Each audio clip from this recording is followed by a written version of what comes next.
আসসালামু আলাইকুম বন্ধুরা। গ্রামও আমরা আইছি আজকাবার লাগিয়া ডাহাত থেকে আইছি গ্রামও আইদি গ্রামও আস নাই মানে আমরা এলাকাতে আস নাই ওহন যাইতেছি অনেকটা দূরাই প্রায় 3 থেকে 4 কিলোমিটার দূরাই যাইতেছি মোটর সাইকেল দিয়া আস আনবার লাগিয়া। তখন আন্যারা বুঝতে এতছুন যে আস খাওয়ার কিমান মনটাই চাইছে। তা আমার চাচাতো ভাই আর আমার হিন্দে একটা বন্ধু তিনজন মিলিয়ে মোটর সাইকেল লিয়ে বাইরে হয়েছি। গ্রামের আঁকা বাঁকা রাস্তা মাইটিয়া রাস্তা দিয়ে আমরা যাইতেছি। তে মনে করেন যে আসো আনা হইলো গ্রামটা একটু ঘুরাইলো, গ্রামটা কিন্তু আসলে দেখতে অসাধারণ।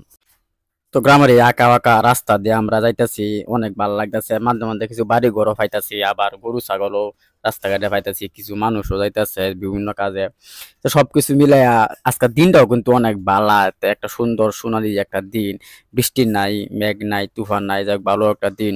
আর একটা দুঃখের কথা আন্যাগর লগে শেয়ার করতেছি, কথা রইলো এই যে রাস্তা মাটির রাস্তা কিন্তু একদিক দিয়ে একটা ঝামেলা ঝামেলা কিন্তু হচ্ছে একটু আর কিন্তু এই যে নাম্বার লাগতেছে আমরা মানে এই রাস্তায় যাইতে আমরা 50 বার নামি মরছি। না, রাস্তাটা এত খারাপ, মানে মাটির রাস্তায় মানে খারাপ আর খারাপ, মানে এত অবস্থা। গত 2-3 দিন আগে বৃষ্টি হয়েছে, বৃষ্টি হওয়ার কারণে আমাদের রাস্তাটার এই অবস্থা হয়েছে। কারণ তিনজন মিলে যদি মোটর সাইকেল উড়ি দুই স্লিপ টিলিপ কাটতে হয়ে যান ব্যবহার করার গাঙ্গের মাঝে যাইলে কিন্তু অনেকটা দুঃখ। আমি এর লাগে আমরা আমার নামি আছি, কারণ এতটা রিস্ক নেওয়া যাইতো না। রিস্ক নিলে আবার ঝামেলা, সাথে মোবাইল টোবাইল কত কিছু আছে, সবকিছু যাইবো নষ্ট হয়ে। এর লাগে চিন্তা করে টাইট টাইটে যাই। এনে কিন্তু আবার নামছি, নামে হুই যে দেখতেছুন গাড়িটা আমরা এখন খারো রয়েছে।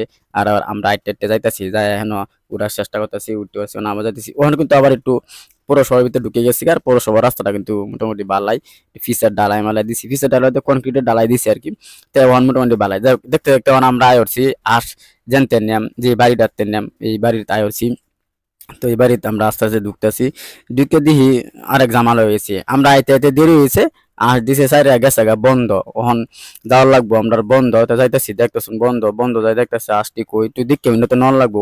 আর যাইতে যাইতে মনে হয় যে এ, একটা বুবি বাগানের তলে যাইতেছি। বুবি তো নাই কিন্তু তারপরে বুবি বাগানটা কিন্তু অসাধারণ, অনেক ভালো লাগছে আমার কাছে, সবুজ শ্যামলী। যাক বুবি বাগান ফারিয়া দিঘির পারো যাইতেই দেখতে চাষ ওই যে সামনে দেখতেছো না আসটি, এই আসটি অন নেম, এই যে দেখতেছো না আমার আসতে আছে। তো ভিডিওটি এই পর্যন্তই, আল্লাহ হাফিজ।